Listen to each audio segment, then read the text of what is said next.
not everything is possible, and when we ship the game, not everything will be possible, but this is a game I think we're going to be making for quite a while, you know, even after it comes out. And if we are that for anyone, then that's pretty cool, actually. And I hope we can live up to it. I don't want to say to anyone like, you know, you need to manage your expectations, don't expect this or this or this. Like I should, but in some ways their expectations kind of fire me up a bit. You kind of think, yeah, I have to like deliver on that and do something cool and do something interesting. You know, we're going to pour a lot into this game, and we're already pouring a lot into it. I would like the opportunity to see it fully realized.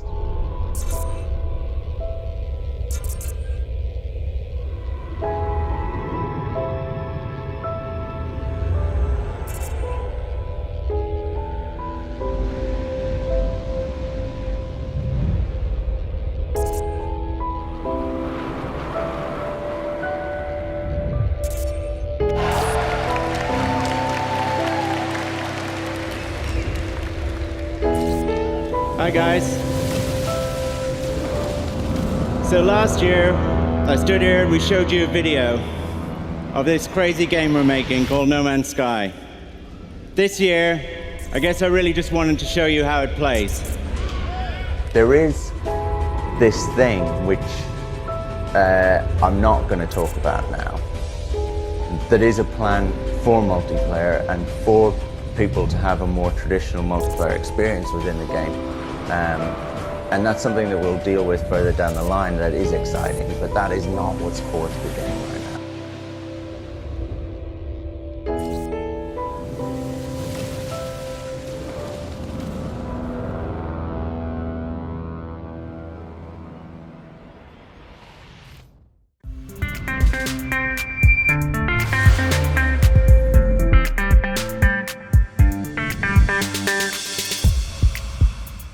What up, Jippers? LPlay's back, and today we're going to be talking about something that I've never really spoken about properly ever. So I want to kind of do this today. I want to approach this. I want to try and do this in the right way. I want to talk a little bit about the launch of No Man's Sky and my perspective on it and my feelings on it. Anyone who's followed this channel at all for even a short while will probably have a pretty good idea that I'm a massive fan of the game No Man's Sky. At this point, I think it's probably my favourite game ever. It's a game that I love and I'm happy to support, and of course, I'm quite a big fan of Hello Games at this point as well. So, lots of people don't understand that. Lots of people are always putting hate and negativity in the comments of my videos. Anytime I even just play No Man's Sky and enjoy myself, I get people that are angry with me, people that are confused, and a lot of people that genuinely just don't seem to understand why I'm not angry in the same way that they are. And most of that goes back to the launch situation. So that's what I want to address today. I want to explain how I feel about the launch, the context that I see it in, the perception I have when I look at that launch situation and what happened there, and why for me that's not a problem. It's not something that I'm caught up on. It's not something that really stopped me enjoying the game and supporting it ever since. Now, of course, I do need to point out that this is my opinion, my view, my feeling. I know straight away there's going to be people telling me that I'm wrong or whatever, or putting their own view across, and you can have your view on it, right? That's the thing that a lot of people that try to put negativity in my comments and stuff don't really understand is I don't mind if you're angry about the launch situation. I'm not trying to say that you're wrong for being angry about the launch situation. You know, if that's the way you feel, if you're disappointed by what happened, if that makes you angry, then that's fine. You know, people are allowed to feel those things. I'm not oblivious to what happened with the launch of the game. You know, I know that there were things that were expected, things that were talked about, things that people had understood from the way the game was marketed would be in the game at launch and that weren't in the game at launch. So I get that completely. I want to give my take on it. I'm not going to try and speak from the perspective of Hello Games. I'm not going to try and explain what happened in detail because we don't know. The full story of exactly what happened and what led to things turning out the way they did will probably never be revealed to the public at this point. We can speculate, we can guess, we can talk about stuff that we did see, stuff that we did hear, and we can talk about the game itself at launch. That, you know, all of that is stuff that we can talk about, we can have views on, we can base our opinions on those things, but there's a lot of gaps that we have to fill in for ourselves, and a lot of that's going to depend on how we see the situation. So I guess a good place to start would be to talk about what the actual issue from my perspective was around the launch of No Man's Sky. Maybe there are some people that somehow have no idea about the context and the background and the backlash and the history of all of this stuff. So the main thing from my perspective that I see as being the problem that's most commonly talked about, the thing that a lot of people had strong feelings about, was a lot of the interviews that were held before the game launched, a lot of the stuff that was shown, a lot of the stuff that was talked about, a lot of the stuff that was demoed, all of that, I guess the overall marketing and PR that was done for the game before it launched, talked about, hinted at, indicated, or showed loads of features, loads of things, loads of content and mechanics that for whatever reason never made it into the game at launch. And understandably that left a lot of people disappointed and angry. There was a certain amount of expectation that had built up around things that were going to be in the game at launch, and then when the game launched, a lot of those things weren't in the game. So I completely understand that, and I guess that's probably good to get out early in the video. You know, I know that when the game launched, not everything was there. I know that when the game launched, there were things that people had really expected to be there at launch that just weren't there. So it's not something that I'm oblivious to. I understand that. I can completely see why people were disappointed about that, and I can see why people were angry about it. But despite all of that, for me personally, when I first played the game, even very early on, it was a fantastic game. And that's something that I don't want to get into an argument about. I don't really feel the need to try and justify why I think the game is fantastic, you know. It's just something I really freaking enjoy. The sense of wonder, the sense of exploration, the sense of just awe that I get every single freaking time that I play the game. Nothing else does that for me. There's no other game out there that I've played, that I've tried, that I've heard about, that really captures me in the way that No Man's Sky does. You do not have to feel that way. I'm not trying to say you should feel that way, but that is 100% my feelings on the game itself. So forget the launch, forget the problems. Just in terms of the game, now, back then, always has been something that I freaking love, and I've enjoyed so much every single time I've played it. So that straight away, I think, plays into a huge part of my feelings around the whole launch situation. Loads of people weren't just a bit annoyed that a lot of these features weren't there. They were furious because the game that they got, for them, didn't feel good at all. They just didn't like it. They didn't really enjoy the exploration. They didn't find that aspect of it fun. The things that they were exploring didn't grab them. But for me, I was 100% captured by everything that I saw, and I still am. So that's kind of a huge difference between me and a lot of people, and I think that's a big thing for a lot of people that do enjoy the game. There is still a smaller community of people that have really, really loved the game, and I think for the most part it kind of falls into that space. You either really don't like the game or you like it like nothing else. You know, it really grabs you, it really captures you, and it's like the best thing. So that's kind of like my view coming into it on the game itself. When the game launched, yes, I can totally agree that there are loads of things that people were probably expecting that weren't there, but also for me it was 100% worth full price at launch. Honestly, I would still be happy to pay full price for the game now, just because I've played this game more than any other game that I've ever played, and I've had more fun with it than any other game that I've played. So in terms of value, for me personally, it's always been worth at least as much as any other game that I've bought, for sure. And I think that's always going to be, to an extent, subjective, right? There are always going to be people that just watch this video and straight away just hearing me say that are going to be angry, because if you are that person, you're looking at the game and thinking, how can you think that? How can you really honestly believe that this is a fun game or whatever? Because you don't, and that's fine, but I do. And I think for the most part, people are generally good at getting that. There is no game that everybody likes. There are loads of games that people really hate, and there's still a couple of people that just love that game like nothing else. Most people might be like, well, that's weird, but you know, those people still love it. And that's kind of something that I don't think anybody watching this, whether you agree with anything I'm saying or not, whether you hate the game, whether you love the game,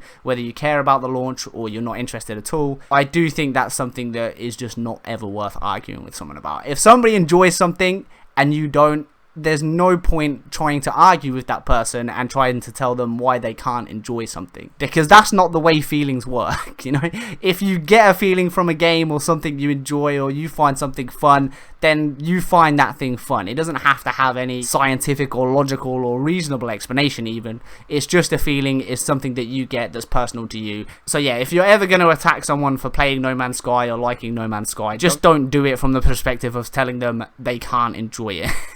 Because that to me just doesn't make any sense. But anyway, moving on to actually talk about the launch situation a little bit more. So I've mentioned what I think for me was the biggest problem, and that was the PR, that was the marketing, that was the way that things were presented to people in things like interviews and stage tour. And that whole area, of course, is what led to this whole fiasco, the backlash, everybody accusing the studio of just being outright liars. And I think that's another thing that I do want to talk about a little bit as well. Because for me personally, yeah, like I would agree that there were things that were talked about or things that were suggested or things that were said that weren't delivered covered when the game originally launched. But I think the intent behind all of that is just as important as what actually happened at launch. And honestly, as someone who has enjoyed the game for so long, who has followed Hello Games for so long, I just cannot find it in me to believe that they are anything other than incredibly passionate about the vision that they have. I don't believe that they purposely just went out there and talked about things that they knew were never going to happen. I just don't buy that. The whole PR strategy, the whole marketing stuff, I think that was handled badly. But for me personally, that's not enough of a reason to condemn an entire game, to condemn an entire studio and say that they don't deserve a second chance, they can't redeem themselves, they can't make up for it, or even that that's such a big thing that I can't move past it and enjoy what I did get. And I think a lot of that probably comes from the context of what I do in my real life career. I run some very large scale technical projects in my real life career, and it's really common to commit to things, to believe that you're going to deliver things,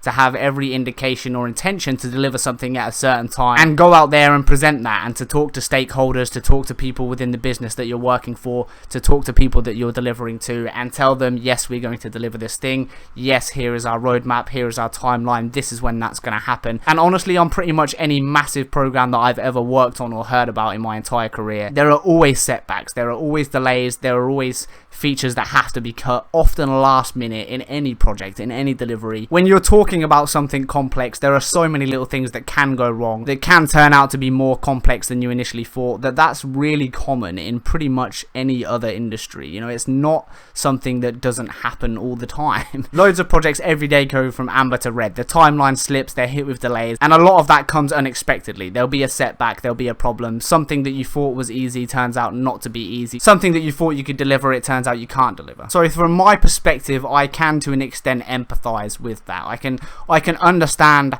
how they could have got into a situation where they were talking about features, where they were talking about content, where they were talking about things, genuinely believing or hoping that they were going to deliver those things, and then realizing after they'd already said all of that stuff that actually, no, we can't do it, or at least we can't do it in the timescales that we thought we could. So that's definitely a big part of why I feel the way I do about that situation. I don't believe a lot of the stuff that was talked about was purposely put out there with the knowledge that it was never going to happen, or that it wasn't going to happen in time. I think a lot of the stuff that was talked about and said, for the most part, was probably due to naivety. I think a lot of that was they expected they could do things, or they thought they could do things, or would do things. In some of the worst cases, they were probably asked about a feature or a cool thing that they hadn't been working on, but when they heard that question for, actually, yeah, you know what, that's really cool, yes, we can do that, and yep, we will do that, without really taking the time to go back and understand what the timescale for that would look like, what the actual complexity of that would be. So I guess ultimately from my perspective, I don't really believe or buy the picture that has been portrayed of Hello Games and of Sean Murray being these deceitful,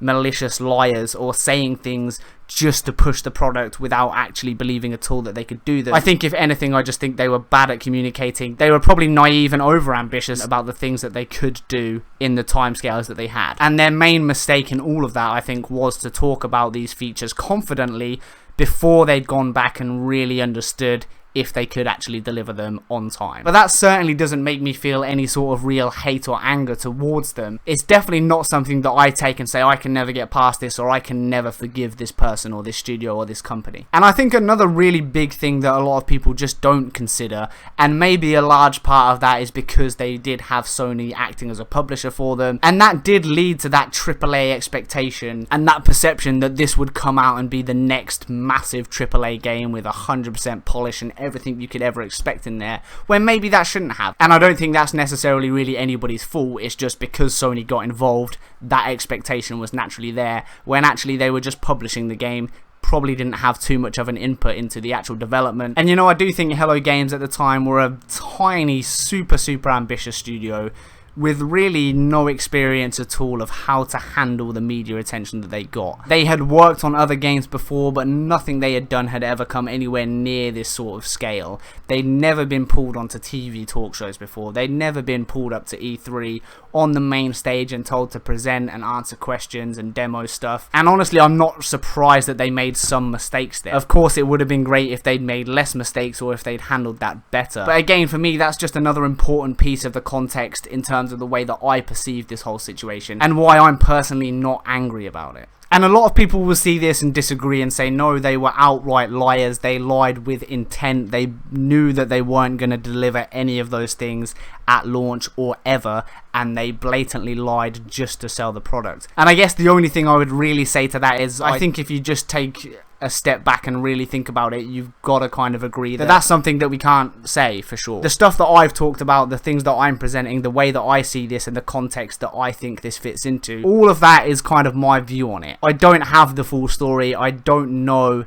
what was going through their mind every time they spoke. I don't know for sure whether there were times where they purposely lied or not. But again, the main reason for this video is to get across my perspective on it and why I feel the way I do about it. And I do think that's it for me. I just don't see it in that way. And one other thing that I do kind of want to talk about, because I do feel like it's quite important, and it's a big part of why I have the view that I do have on this whole launch situation, and that is, there were many interviews they did pre-launch, loads of them. They did so many things with the press, with the media, at E3, at various other talk shows and conferences. And in some of those interviews, in some of that published stuff that did go out pre-launch, they did say the right things. They said things like, not all of these features will be here when the game launches. They said things that, like, lots of things will be possible, but there are loads of things that won't be possible. There are some things that might be possible in the future, but are not possible now. They talked about a roadmap. They talked about a plan. They talked about wanting to work on this game for a very long time. There was even an interview where they were talking about multiplayer, and they mentioned the fact that there was a plan in the future to add a more meaningful version of multiplayer, and it was very clear in that interview that they were talking about something that wasn't going to be there at launch. So in a lot of cases they did talk about this stuff. They did say the right things at the right time. The main problem was, for every one interview where they did do that, there were 5 or 6 other interviews where that wasn't discussed, where that wasn't mentioned, where they were just talking about key features and they didn't mention things like, oh, by the way, as we've said in another interview, or as we said here, not all of this stuff will be there at launch. And I think that goes back to the experience thing. I think a lot of the time, being naive, being more technical rather than PR type people, they went into these interviews and they ended up just having a chat and getting excited and getting carried away talking about all the cool stuff and the vision that they had, rather than focusing on the product at launch and presenting that accurately. And I don't think that was malicious. I just think that was from a lack of experience, naivety, and I do think it's quite likely that in some cases they probably suffered a bit by just not being strong or sure enough in themselves to stop things from running away from them, for not having the confidence to turn around and just outright say no to things in an interview where perhaps they should have done. And again, that could be for any number of reasons. It could have been fear, it could have been nerves, it could have been some of the pressure they were under, or it could have just been the fact that they just got caught up in the excitement and started talking about all of that cool stuff without taking that step back and really thinking about the fact that they needed to manage expectation for day one more than they needed to talk about their ambition and what they wanted to do. But yeah, I guess that's kind of most of what I wanted to get off my chest. I'm sure I'm going to watch this back and there'll be things that I haven't articulated or got across quite in the way that I wanted to. I'm sure there are going to be things that I've missed. I do just want to kind of say before I do end it, I really don't want this video to be taken the wrong way. My personal view on it is that a lot of this stuff that I'm talking about here is entirely subjective. None of us have all of the facts about this entire situation. None of us know the entire story. We've all heard things, we've all seen a couple of interviews that took place since, and some things that were hinted at or alluded to or said.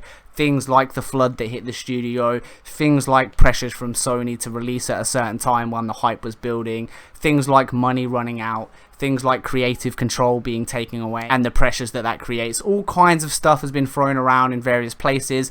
Little pieces of story here and there have been given since, but honestly I don't think we'll ever really get one clear and full understanding of every little thing that went on behind the scenes that led to all of this. All we can really do is try and understand the context, try and think about the wider situation, try and take what we have seen and what we do know and base our own opinion on it from that. I'm not trying to say that anybody watching this has to agree with my view on it. I'm not trying to say that if you're angry about the launch situation, if you're really disappointed, if you hate the studio or you hate the game, I'm not trying to say that because of the things I've talked about, you should now change your mind, you know? But I do hope I've made it very clear how I feel about the situation. I am 100% in support of this studio. I am 100% in love with this game. And for me personally, I don't think the backlash that they received was entirely fair. I do think to some extent they were made a bit of a scapegoat. I do think it helped that some of the interviews that they did were quite memeable, I guess, and I do think a big part of it is just the fact there was a massive amount of hype around this. If this had been a game that not that many people were interested in, it probably would have gone under the radar and not been a big deal. If this was a massive AAA studio in today's world that did something like this, that released a game that didn't deliver on expectation, I don't think it would be as big a deal as it ended up being for Hello Games and for No Man's Sky. For whatever reason, the whole No Man's Sky launch really took off in the media, really took off on YouTube, really took off in articles, and it just became a really popular thing to bash and talk about and be angry about, even if you weren't really angry about, because it just became such clickable, such viewable content. And I do think we see loads of games today that do far worse than this, and there are definitely studios that have dropped terrible games and also continue to work on them and try and fix them and try and improve them. Except the only difference is that some of those bigger studios do that and then charge a fortune for every bit of DLC they drop. And a lot of the time that goes unnoticed, or if it is picked up, it's popular for a week or two and then people move on. So I do think that media portrayal has been a big part of this whole situation for No Man's Sky. So hopefully after this video, if nothing else, you should at least have a good understanding of how I feel about the launch situation and what my perspective is on Hello Games and No Man's Sky. And now you can stop asking me why I love the game, why I'm happy to play the game, and how I can sleep at night. Because honestly, I have such a great time in my life that I sleep very, very well. And after this video, I am just going to continue to do what I love, and I'm going to continue to focus on the positivity and the fun that I get when I play the game, and I'll continue to interact with the people that enjoy that with me and ignore the people that don't. So yeah, I guess I hope that was entertaining or at least helpful in some way. If you did enjoy this video, please do drop a like and a comment on it. Obviously that helps me like crazy. I have started a Patreon now. That is the dream. I would like to be able to do this one day as a career, as a living, and with a bit of support, maybe one day that can happen. But yeah, if you do support me that way, I appreciate it so much. And of course, I will catch you in another No Man's Sky video very soon. Take care, guys, and peace. Welcome to No Man's Sky, version 1.1, the Foundation update. Welcome to No Man's Sky, version 1.2, the Pathfinder update. Welcome to No Man's Sky, version 1.3, Atlas Rises.